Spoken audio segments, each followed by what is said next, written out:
Dimanche le 17, bienvenue en prenant votre café. Comment a été votre samedi? Comment va aller votre dimanche? Hein?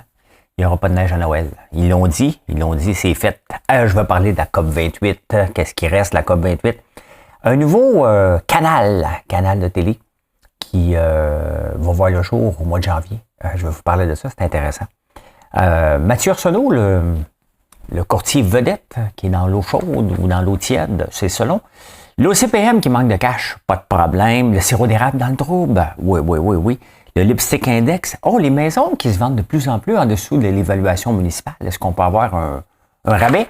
Et Billy Joel est où? Je vais vous le dire, il est où, moi? Je vais vous le dire, il est où, Billy Joel, moi?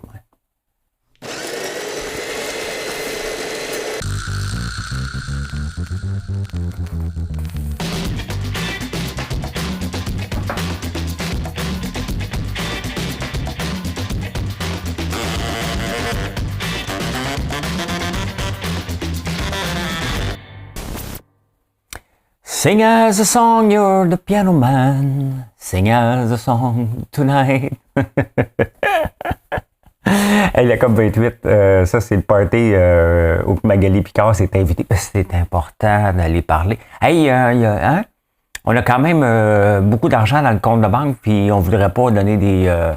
Fait qu'il faut aller dans des parties à Dubaï, 70 000 personnes. Il faut protéger nos membres. Ils aiment ça parler de nos membres, eux autres. Nous ont demandé que le climat, c'est important. Fait qu'on voyage sur leurs bras. Qu'est-ce qui reste de ça? Pas grand-chose. On a fait une déclaration moyenne. On s'attendait à quoi?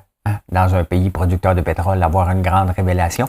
Le problème, c'est que c'est pas le pétrole, le danger numéro 1 pour le climat. Oui, ça en est un très, très gros, là. Mais c'est le charbon. Et le charbon continue sa croissance, 4% de croissance annuellement, encore en 2023. Et ça va continuer comme ça pour à peu près, on est en 2023, 47 encore. La Chine et l'Inde qui sont des grands utilisateurs, même l'Australie, qui est un très grand producteur de charbon, l'Allemagne qui sont en train de tasser une ville, de raser une ville pour ramasser le charbon. Tu sais, on fait bien attention ici avec nos pailles en carton, puis nos ustensiles en bambou, là. Puis oui, il faut faire un effort, puis je le sais que Valérie Plante, on lui a donné le mandat de régler le climat de la planète en bloquant le Mont-Royal. Je le sais, tout ça, là. Mais à un moment donné, qu'est-ce qu'on fait avec l'Inde et la Chine? 2070, tous les efforts qu'on fait servent absolument à rien. Rien. C'est même pas une goutte dans l'océan. C'est plus ça, là, C'est une micro, parce que je ne sais pas des autres termes plus petits, là. Une nanogoutte dans la Voie lactée. C'est complètement ridicule. On n'a pas de sanctions, bien entendu, contre l'Inde. On n'a pas de... ni la Chine. Bon, c'est sûr qu'ils nous offrent des tarifs exceptionnels, puis des fois, on est obligé de les utiliser. Et là, je ne suis pas contre ça, mais il faut falloir voir qu'est-ce qu'on fait. Qu'est-ce qu'on fait avec ça? Parce que là, ça n'a pas de bon sens. Hey, on en a jusqu'en 2070. Ici, on nous écœure avec un auto électrique en 2030, là, qui sera pas possible. Là. On va arrêter de rêver en couleur.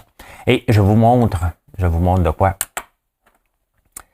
Ceux qui suivent l'intelligence artificielle, que ça vous fait bien peur, là, vous allez capoter, puis les journalistes vont capoter bien raide. Après la faute à Google et à Meta, voici maintenant Channel One, qui est le preview of the world's first AI-powered news network. C'est vraiment... on va essayer de le jouer. On va voir ce que ça va dire.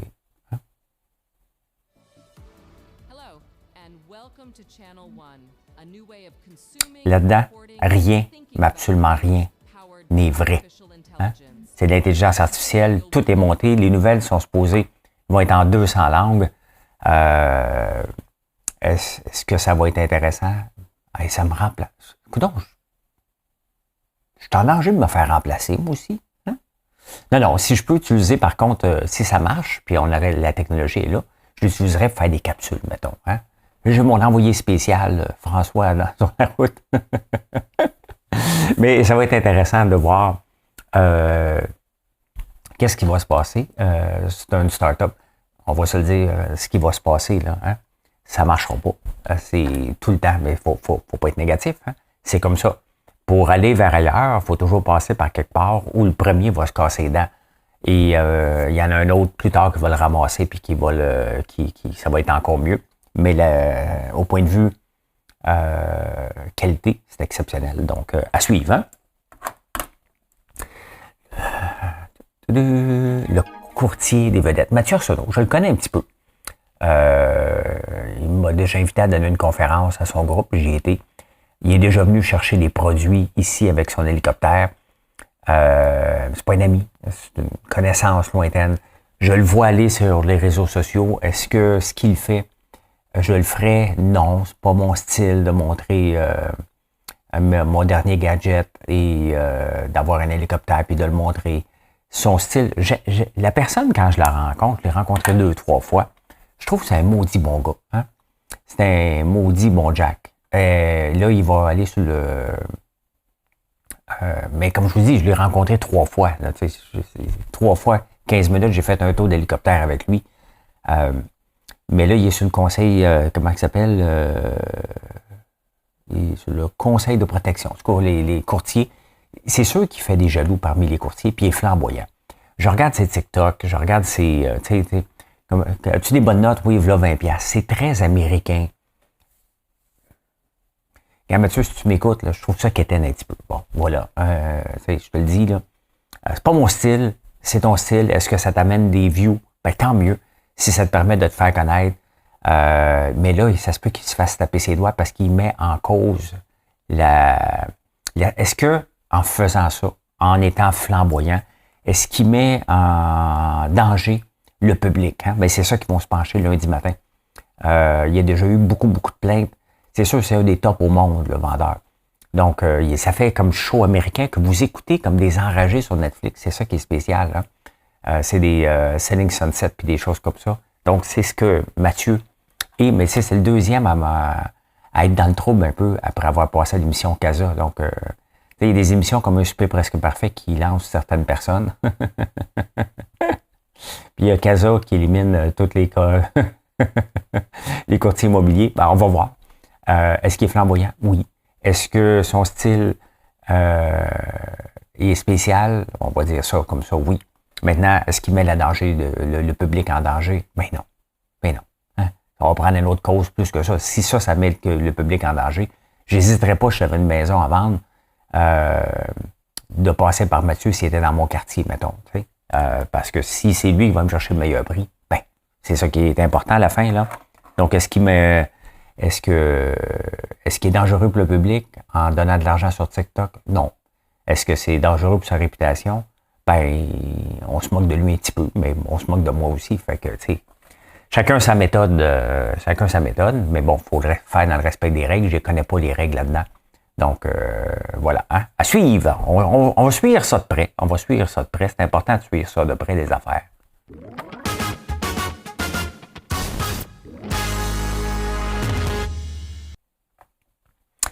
Et au Québec, il y a Éric Duhem qui veut absolument débattre avec Paul Saint-Pierre Plamondon sur le panier d'épicerie. Bon, Paul Saint-Pierre Plamondon, il est impattable. Royalement. On va se le dire, là, royalement impattable. Il comprend pas l'économie. Ça, c'est une évidence même. On le veut aller cette semaine. Il est trop populiste pour se mettre du côté des grévistes parce que ça a toujours été le côté du Parti québécois de toujours être sur le bord des grévistes, à part quand ils sont au pouvoir, là. Parce que, tu sais, s'ils sont au pouvoir, le Parti québécois, puis ils sont tout le temps du côté des grévistes. Donc, dès que il devrait jamais avoir de grève sur un Parti québécois. Et pourtant, il y en a eu. Hein? Puis s'il est au pouvoir, il va avoir des grèves aussi. Donc, il faut arrêter d'être toujours du côté du syndicat parce que ça veut dire que quand tu es au pouvoir, tu lui donnes tout ce que tu veux. Hein? Donc, c'est comme ça que tu vas avoir. Puis les syndicats ont toujours été traditionnellement. Bon, on va votons du bon bord, le Parti québécois. Hein? Mais là, Éric va absolument avoir un débat. Bon, on va régler quelque chose, là.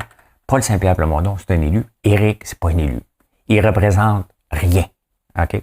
Il représente pas le 500 000 de personnes qui ont voté pour le Parti conservateur. Il est pas à l'Assemblée nationale. Donc, il est un regroupement reconnu d'un parti, tout simplement. Et au point de vue débattre avec un élu, il n'y a pas plus de droits que vous et moi. Il n'y en a pas plus. Donc, c'est quoi l'avantage de Paul Saint-Pierre Plamondon d'aller débattre avec Éric Duhem? Sachant que Paul Saint-Pierre Plamondon, ses stratèges, ils ont peut-être dit On te magane un petit peu, Paul Saint-Pierre, sur X, t'es un petit peu une patate en disant n'importe quoi. Donc, c'est peut-être mieux que t'ailles pas. D'ailleurs, il n'y a aucun intérêt. Il n'est pas pour accepter les invitations d'un peu tout le monde. Éric et tout le monde. Qui aime ça ou pas, là, c'est pas Paul Saint-Pierre Plamondon qui a tort là-dedans. Paul Saint-Pierre a tout à perdre d'aller débattre avec un non-élu à Cube. Donc, c'était... Éric est bien fâché de ça, mais Éric, t'es pas un élu. Donc, c'est ce genre de discussion-là que tu pourras avoir dans ta question par semaine si tu étais élu à Paul Saint-Pierre. Le reste, c'est des chicanes sur X que vous pouvez vous pogner. Un qui traite l'autre d'ignare, mais je pense que les deux sont pas forts en économie. Éric a des idées conservatrices, des bonnes idées, mais il les connaît pas. Paul Saint-Pierre Plamondon a montré qu'il les connaissait pas, que c'est un technicien. C'est pas le gars qui va nous amener bien plus loin. Hein? Hey, l'OPCM, Valérie Plante avait dit, ça c'est l'organisme qui sert à rien, là, ils font des consultations, mon lieu. Hey, regarde, fais-les, va consulter la population, là, puis on le fera pas. Mais c'est important de consulter. Hein? Fait qu'il manque 200 000. Valérie Plante avait dit l'autre jour, hey, c'est pas vrai que je vais éponger le déficit. Hein? Ah, tiens, là, un petit 200 000. Il manque 200 000, on va donner 200 000. Hein? Sincèrement, là, ça commence à me travailler de me lancer en politique. Sincèrement, là, vous n'allez pas m'aimer si je me lance en politique pendant 2 ans. Les premières 2 années, là, vous n'allez pas m'aimer. Hein? Mais vous allez voir après. Là, hein? Mettons, à partir de la 3e année, qu'on commence à avoir des bénéfices. Hein? Les 2 premières années, vous allez dire, il est donc bien méchant. Là. Oui. Non, je vais gérer. Au PCM, moi, tous les organismes de consultation qui existent, de près ou de loin à Montréal, toutes les firmes de consultants, c'est tout mis dehors. Hein? Ça, c'est fini. Gratuité à l'STM. Oui. Comment je vais financer ça? Ça va être très, très facile. Hein? Je vais économiser en tabarnouche avec 40% de la main-d'œuvre, la masse salariale de la STM en partant. Puis, non seulement ça, toutes les dépenses d'infrastructure qu'on va faire pour utiliser votre téléphone pour payer dans un autobus, là, ça va vous coûter 135 millions, donc probablement 300. Tout ça est arrêté. Hein? On va donner des vrais services aux consommateurs. Je suis plus capable de voir Valérie Plante. Honnêtement, si je n'avais pas de compagnie, là, je serais déjà en campagne. Mais j'ai une compagnie. Mais je suis juste tanné de voir des incompétents à des postes de gestion. Là, tu te prends pour qui? Ben, c'est ça. À un moment donné, il faut que tu te prennes pour quelqu'un qui est capable si tu veux te lancer en politique. Pas capable. Ben, c'est ça. Ben, ça en prend un qui y va. Ben, ce sera pas moi. Les syndicats accusent François Legault de retarder le processus, hein, parce que les clients, les parents sont derrière. Ce qui est important pour un syndicat, c'est de savoir qui est derrière eux. Hein. Alors que ce qu'ils devraient faire, c'est de regarder qui est devant eux à la table. C'est pas important qui est derrière. Là. La population est derrière nous. Hein. L'important, c'est qui est à la table. Quand tu es assis à la table, ils sont en train de dire « François Legault a dit ça. Moi, je négocie pas. » Tu vas lui demander qu'il se rétracte. As-tu demandé? Non? OK. Je vais attendre. As-tu demandé? Non? OK. Je vais attendre encore. As-tu demandé? Non. Vous voyez? Il refuse de négocier. Hein? Même le chien s'en mêle. Hein? Refuse de négocier. Mais non. Okay. Ce que François Legault dit dans les médias, sans balance. Hein? À la table de négociation, ça négocie des points. Ça négocie pas si François Legault a retardé le processus. Là. Ça, c'est juste bon pour les journalistes puis les porte-paroles. C'est pas des présidents là, de centrales syndicales. Maintenant, on le sait, c'est des porte-paroles.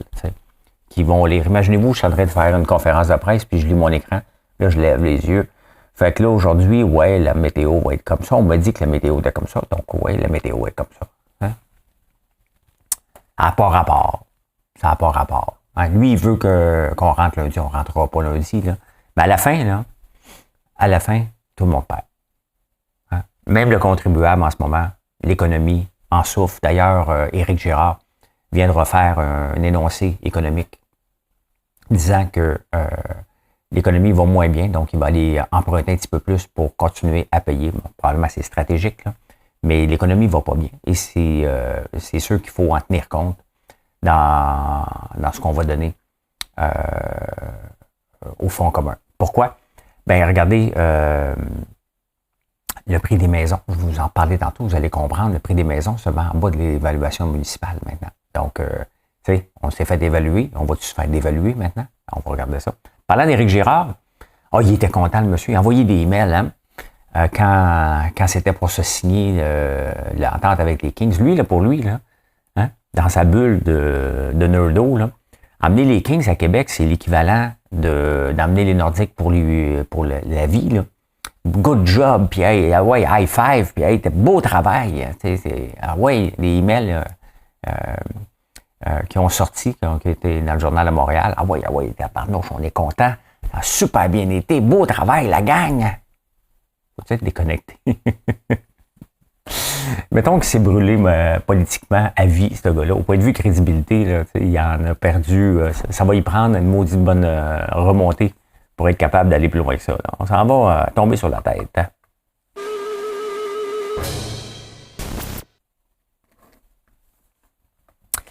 Tomber sur la tête. Quelle drôle de section. Ça me fait rire. Je mets n'importe quoi là-dedans. C'est ça. Aujourd'hui, le n'importe quoi, c'est le sirop d'érable. Un super article dans le Financial Post samedi. Vraiment un très, très grand article qu'on parle de la baisse de consommation de sirop d'érable. Partout. Hein? Partout. 25% en Europe de moins. Japon, 25%. USA, 20%. En même temps, on a eu une mauvaise saison. Et vous voyez pourquoi que les producteurs émettent pas de nouveaux contingents. Parce que ça, c'est des choses qu'ils ne disent pas. Hein? Hey, ça va bien. Nos réserves sont vides. Donc, oui, les réserves sont vides parce que vous avez mal planifié, tout simplement. Mais là, aujourd'hui, le débat n'est pas de savoir si les réserves sont bonnes ou pas bonnes. Pourquoi qu'on consomme moins de sirop d'érable? Une des pistes, c'est Aunt Jemima qui a changé de nom entre-temps, du sirop de poteau, qui se sont améliorés au point de vue du goût. Hein? Ils ont travaillé le goût beaucoup plus pour avoir un vrai goût de sirop d'érable. Et en même temps, le sirop d'érable qui est devenu de plus en plus commercial, on ne chauffe plus au bois. Tu sais, le sirop d'érable, pour qu'il goûte bon, puis pourquoi vous aimez le nôtre, entre autres, puis je vais toujours rester comme ça parce que je vais rester petit, c'est au bois. Hein? Donc, c'est sûr que quand on le transforme, le sirop d'érable, en popcorn, le goût s'améliore parce qu'on le refait bouillir. Hein? Donc, le goût revient au sirop d'érable d'antan dans la transformation. Mais le problème, c'est que, tu sais, même quand j'achète des barils, je ne sais pas d'où ils viennent, moi. Je ne sais pas s'il y en a un qui chauffe au bois, au pétrole, ou il a monté son Brix.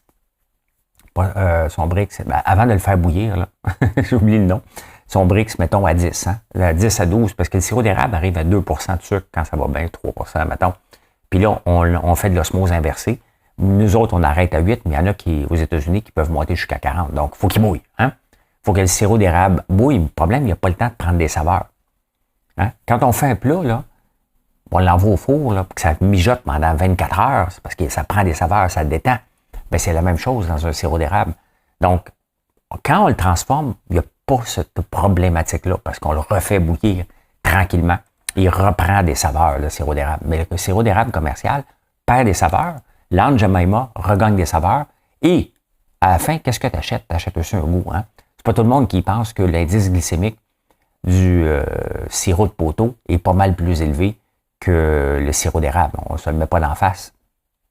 Et c'est peut-être là une des pistes de marketing du sirop d'érable. On a vanté le goût. Le problème, c'est qu'on a enlevé le goût pour faire de la grosse production. Et il faut regarder. Il ne faut pas toujours penser que le sirop d'érable, notre compétition, c'est le sirop d'érable des États-Unis, de l'Ontario, du Nouveau-Brunswick. C'est les autres aussi. Il faut marketer notre produit en conséquence, mais là, on le voit. Hein? Le prix très élevé, très, très, très élevé. Quand je vous parle là, de faire attention à des prix, que l'élasticité du consommateur, il y a des limites, ben on vient de le voir, là, ça diminue en flèche. Puis quand tu perds des parts de marché, c'est très dur à les rechercher après. Donc, il va falloir être un petit peu prudent par rapport à ça. Hein? Allez, finance.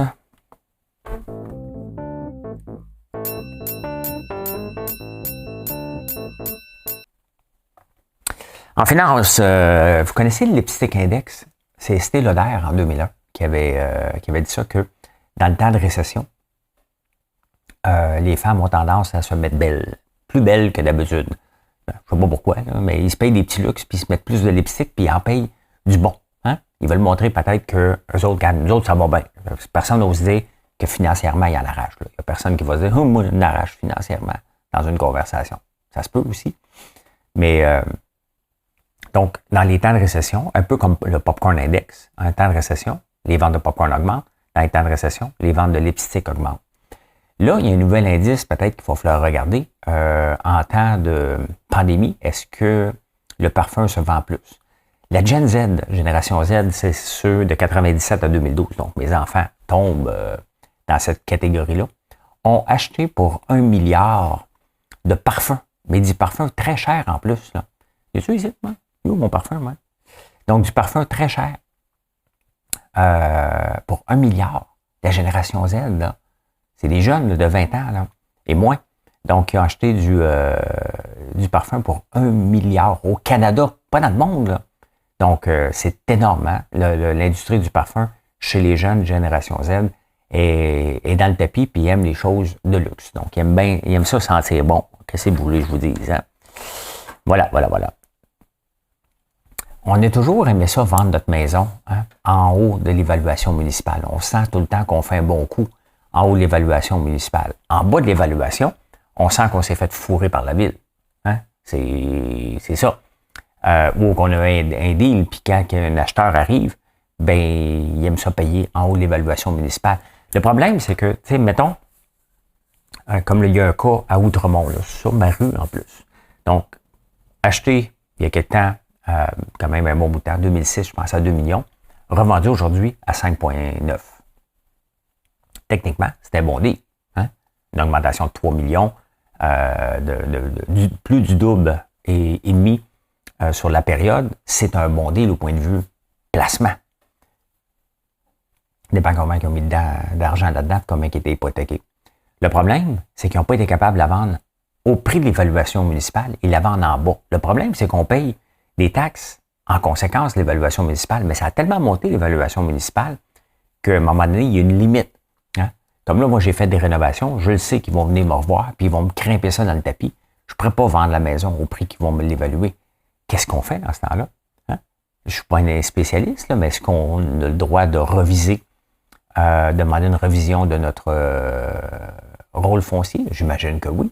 Parce que là, ça fait dans ma rue, à moi, qui est quand même une belle rue à Montréal, ça fait 2-3 maisons. Il y en a une coupe aussi à vendre, que ça prend énormément de temps. Puis les 2-3 qui ont été vendus en bas de l'évaluation municipale.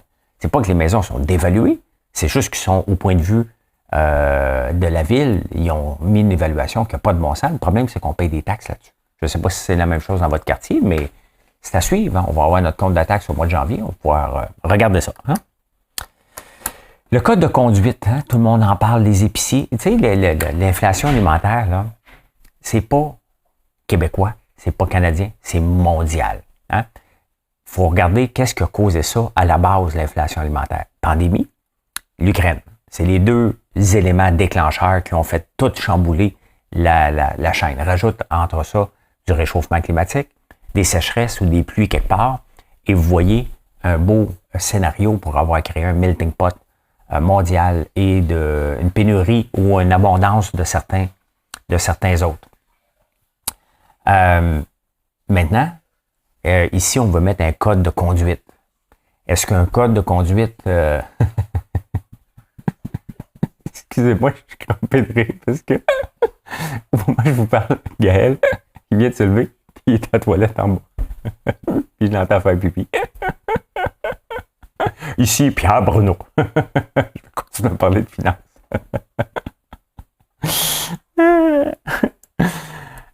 Ouais, le fameux code de conduite, on veut serrer la vis hein, au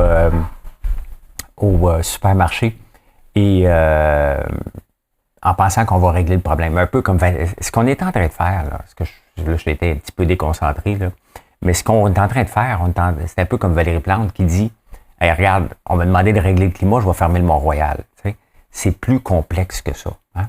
Il y a la gestion de l'offre au Canada qui rentre en ligne de compte. Puis, honnêtement, si, là, à ce moment, les grands là, ont une pression énorme hein, de ne pas monter les prix. Mais, Gaël, tu peux pas jouer tout de suite, je suis en enregistrement. OK? Ah, OK. Bon, vous voyez, hein, c'est la vraie vie. Donc, si vous avez de la misère à me suivre dans cette chose-là, Mettons que moi, je vends des produits chez GA. C'est pas mettons. J'en vends des produits chez GA dans le temps des sucres. On donne nos prix, ils nous disent pourquoi tu as augmenté tes prix. On dit, ben, le sirop d'érable a monté. OK, parfait, là, ça négocie, ça bloque. Mais si on a trop de pression, hein? Puis après ça, ils veulent me refiler, moi, la pression. Cette année, c'est réglé. Mais pour l'année prochaine, s'ils veulent revenir, ils disent non, tu ne monteras pas tes prix. Puis le baril de sirop d'érable, parce que c'est des contingents, à chaque année, ils augmentent les prix parce que c'est comme ça dans une gestion de l'offre. Il n'y a jamais de baisse de prix. C'est tout le temps, on monte, on a des coûts plus élevés, fait qu'ils montent les prix. Puis à un moment donné, IGA me dit non. Qu'est-ce qui va arriver? À un moment donné, si je ne peux pas être compétitif, je vais juste arrêter de vendre. Donc, il y a un paquet de gens comme moi, potentiellement, qui pourraient arrêter de vendre dans les grandes bannières, tout simplement parce que ça ne vaudra plus la peine. Hein? Donc, on va se faire un réseau à côté. C'est ça qu'il faut faire attention avec mettre énormément de pression, parce que la pression, c'est pas eux autres qui ils vont la refiler à quelqu'un d'autre. Et à la fin, c'est le petit producteur qui va payer le prix pour qu'eux n'aient pas de l'air fou. Puis c'est normal, c'est eux autres qui sont devant les parlementaires, pas moi.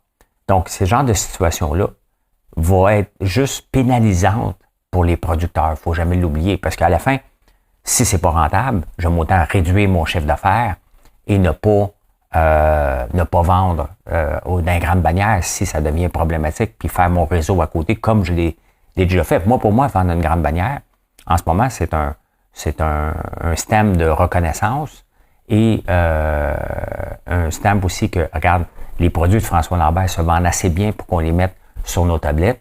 Donc, pour moi, c'est comme un win-win, là. Mais pas n'importe quel prix non plus, là. Faut quand même que je fasse un peu de profit. Déjà que c'est tough. On ne fait pas beaucoup de profit quand on vend dans des grandes bannières non plus. Donc, c'est tough. Donc, il faut faire attention de mettre trop de pression en haut parce que c'est en bas que ça va se refléter. Donc, voilà. Hein? On continue avec les insolites. Insolites, faut que je trouve mon piton. OK.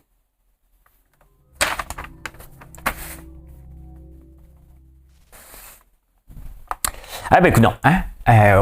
Il y a deux choses qui étaient importantes. Hein? Combien tu benches? Je m'en vais au gym. Hey, combien tu benches? Si je m'entraîne puis je fais un live, combien tu benches? Hein? Ben, j'ai déjà benché 225. Là, maintenant, je suis juste content quand je bench parce que je manque de temps. Hein? Donc, l'autre affaire, si tu joues au golf, hein? Tu drives combien? Ouais, tout le temps gêné de dire 180, ça se place pas bien d'une bonne conversation. 300, ça se place d'une conversation. Hein? J'ai déjà drivé à 300 une couple de fois. Là, le problème, c'est que des Tiger Woods, eux autres, ils drivent un petit peu plus loin de 300, puis les terrains sont plus faits. Ils sont pas faits pour ces drivers, ces gars-là qui frappent trop loin. Fait qu'en partir de 2027, ils vont réduire, ils vont changer les balles de golf pour qu'ils aillent moins loin. On a toujours voulu avoir des balles qui vont plus loin, même le marketing est fait en conséquence. Et à partir de 2030, le commun des mortels, vous autres et moi, on va avoir des balles. Donc, en même temps qu'on va arriver avec l'auto électrique, là, qu'il va falloir être 50%, je pense, à ce moment-là, il va falloir driver moins. Hein? Non seulement, on va se promener en petit char électrique pas mal moins viril, puis là, on n'aura même pas le deuxième argument viril dans la conversation. On va retourner au gym. Hein? On va dire, au moins, je bench 300, tu sais. Hein? J'ai pas un gros char qui fait du bruit. En parlant de faire du bruit, il y a un couple de l'île du Prince-Édouard qui ont été faire un pique-nique dans un parc. Le problème, il y avait une école à côté, 3h30. Et là, ils ont peut-être, je ne sais pas, ils ont peut-être pris un petit verre de vin. Et là, ils disent, oh, t'es belle, t'es belle. Ça c'était mal vieilli, cette chanson-là de Jean-Pierre Ferland. T'es belle en femme ou en enfant. Ça marche pas, là. Hein? Ça marche pas. Puis là, ils ont décidé de faire le sexe. Il y a quelqu'un qui les a vus, fait qu'ils les a dénoncés, la police est arrivée, il les a pris en flagrant délit. Hein? Pris en flagrant délit de tendresse. Mais ce qui est arrivé, c'est que là, la police a déposé une plainte. On est allé du Prince-Édouard, on n'est pas à Montréal, où c'est un petit peu plus libertin. Fait que 60 jours de prison pour le monsieur. Peut-être lui qui avait instigé la chose, peut-être. La madame, 45 jours de prison ferme. Et non seulement ça, hein? Il y a une interdiction d'être dans le parc. Bon, on s'entend, on fait pas ça, là, mais c'est quand même le gros acte illégal, là. Interdiction d'être dans ce parc-là pendant un an. Et finalement, Sing us a song, you're the piano man. Sing us a song tonight. Billy Joel est présentement à Québec, en vacances, avec sa femme et ses 2 enfants. Sa femme qui a 41 ans, il a 74. J'ai 56, Marilyn a 39. Hein? Fait que la différence d'âge n'est pas si mal que ça. Eh bien voilà, voilà comment j'ai vu l'actualité. Je peux même dire ceci. Merci d'être là. Venez nous voir sur françoislambert.one et je vous souhaite une excellente journée.